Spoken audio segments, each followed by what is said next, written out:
where if I invest or under which concept if I invest, I'll be getting the benefit under the taxation concepts. Any charitable institution approved 50%, any notified temple or church, Gurudwara Mosque, so it will be 50%, unit linked investment plans, senior citizen savings scheme, payment towards LIC, tuition fees paid for 2 children and tax saving fixed deposit.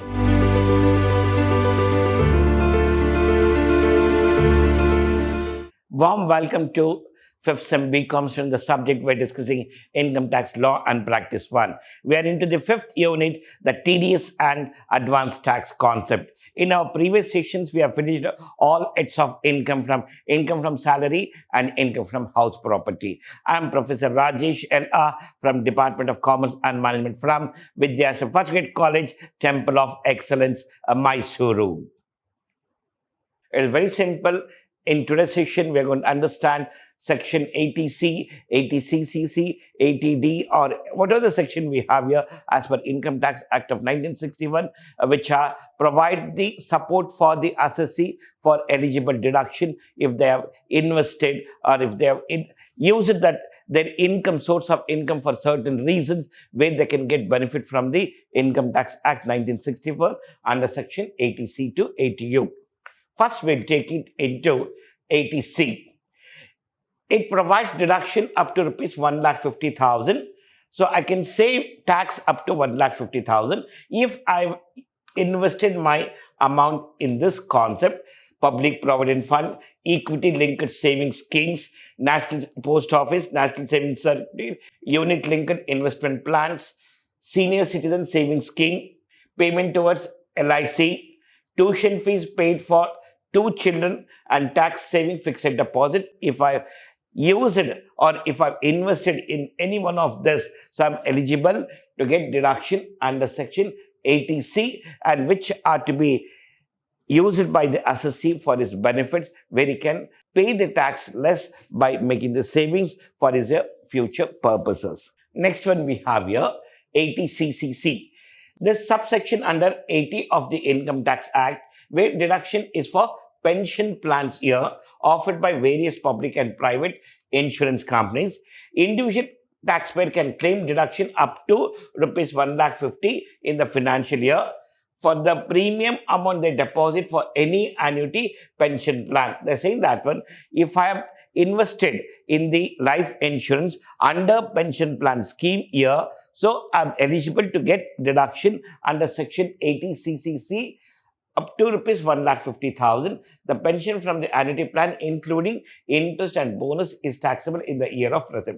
They're saying that when we are paying or when we are saving the money, so we are going to get deduction under section 80CCC. When we are going to recover that amount, or we are going to convert the amount and we just receive the amount in that particular year, in that particular financial year, it is taxable in the hands of the assessee. Next we have here 80CCD. Employees to claim deductions for the amount they have paid for pension scheme under the central government. This is what the central government employees, if any amount is deducted for the pension plan scheme from their salary, so they can claim deduction under section 80CCD. Individuals can claim deductions of 10% of their salary, 20% of gross total income, whichever is lower, up to a limit of 1.5 lakh. They're saying that either 10% of salary or 20% of their gross total income, whichever is less, will be considered here, and the maximum limit that given here as per the Income Tax Act 1961, it will be 1.5 lakhs. Next we have here 80CCF. Here the tax deduction up to 20,000 only, where we have invested on any infrastructure bonds. If it is invested 20,000, this is for any individuals or in the undivided family member can claim deduction under section 80 of the Income Tax Act. But you can also claim tax deduction for investments in government notified equity savings scheme. It allows specified individual residents to get a deduction up to 50% of the investment to an upper limit of 25,000. So they're saying that one, if we have invested in any government notified equity savings schemes. So then I'm eligible only for specific individual residents and not for all the residents here. So people should know that one, where if I invest or under which concept if I invest, I'll be getting the benefit under the taxation concepts. Now we have ATD, which you should know that one. See here, deduction for premiums paid for health insurance policies. If I've taken any health insurance policy, either on my life or my spouse or my children or any dependent person here, so understand concept here. The assessee can claim a maximum deduction of 25,000 on the premium paid for self and family members, and the members are spouse and children. In the case of insurance premium for parents who are dependent here, additional deduction of 25,000 can be eligible. If parents are senior citizen, that is 60 years above, tax deduction will be 50,000. For health insurance, you can get an additional deduction of 25,000. If you are also a senior citizen, you can claim a maximum deduction of rupees 1 lakh under this section. By saying that one, if we are less than 60 years, so then it will be 25,000. And if my parents are above 60 years, additional 25,000 I can get here. So totally 50,000. If I'm also 60 years and if my parents are above 60 years, so then 50,000 and 25,000 will be given, but the maximum limit is 1 lakh here. So understand properly, if my age is below 60 years, so then I can claim up to 25,000 deduction under section 80D for health insurance premiums. Next, 80DD, if you have spent money to take care of disabled dependent relative, you can claim deduction under this section. It allows individual, only for individual and Hindu undivided family person, to reduce their tax liability at a fixed rate depending on the nature of their disability. Based on the disability, the tax amount will be deducted here, and they'll check that one. They can claim a fixed deduction of 75,000 in case of 40%, but less than 80%. If a person who is dependent relative, if the disabled is 40%, between 40 to 80%, so then they can claim fixed of 75,000. If it is 80% to 100%, then they can claim 1,25,000 as a fixed amount of benefit under section 80DD. Next we have here 80DDB. It allows for expenses related to a treatment of specific diseases, like it may be, I have a specific disease like cancer and other part here. So then if any specific disease has been mentioned here, if the treatment has been taken, claim can be made by individual or Hindu undivided family of below 60 years, claim of a maximum amount of 40,000 for the medical expenses. For senior citizen and super senior citizen, the limit is 1 lakh. So below 60 years, it is 40,000, and above 60 years, it will be 1 lakh limit that given under section 80DDB. Next, we have here 80E. 80 is totally for education loan, and there is no maximum limit for claiming deduction, but you can claim it up for 8 years from the beginning of interest repayment till full repayment of interest, whichever comes first.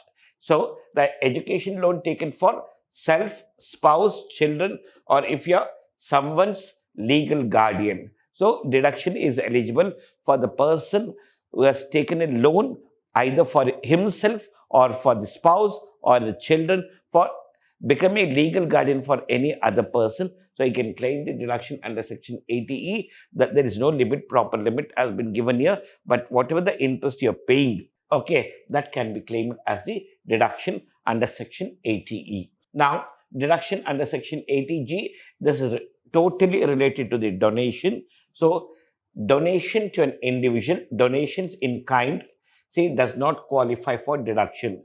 If I given any donation to X, Y, Z, that is not eligible. If I give a donation in the form of a television or in the form of a cooker or in the form of furniture or in the form of LED, so if I given in the form of kind, that is not acceptable as donation here. Donation paid in excess of 2,000 in cash. If I given in cash any amount for any person, so that cannot be considered as a donation here. Donations to institution, funds, organizations not approved by Commissioner of Income Tax. If you're given any amount of donation either in cash or in the form of negotiable instrument, that's check. So then what happens here, if you're given for unapproved institutions, then you're not eligible to claim any donations. Donation to a political party, not eligible. Donation made for the benefit of particular community, religion, it is not given as a donation. Now, what is the limit? And now, for whom, if you are given, for which type of fund, if I given, I'll be getting. Say, Jawaharlal Nehru Memorial Fund, Indira Gandhi Memorial Trust, Rajiv Gandhi Foundation, and Prime Minister Drought Relief Fund. If there's a thing here, limits we don't have here, 50% of the amount, whatever you're given, that will be considered as the deduction under Section 80G. National Children Fund, National Defense Fund, Africa Fund, Swachh Bharat Kosh, and Zilla Sakshara Samiti, Clean Ganga Fund.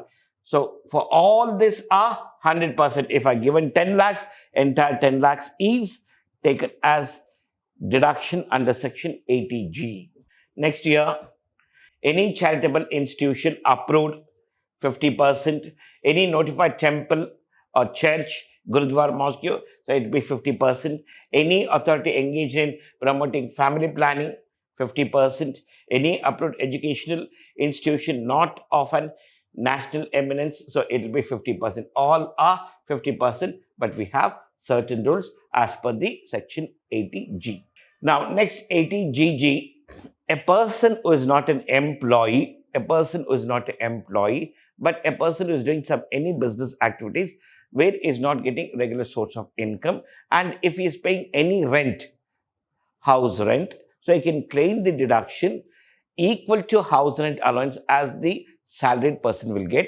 Under Section 80GG, he can claim the rent paid by him for the survival purpose here. So now, to claim this one, he should not own a house in the name of himself or spouse or children or member of HUF. They're saying that one, if I want to claim under Section 80GG, I should not have any property in my name or my spouse name or my children name, or if we are Hindu undivided family members, so nobody should hold any house property in their name. Then only they can claim under Section 80GG. You must also live in a rented accommodation and pay regular rent.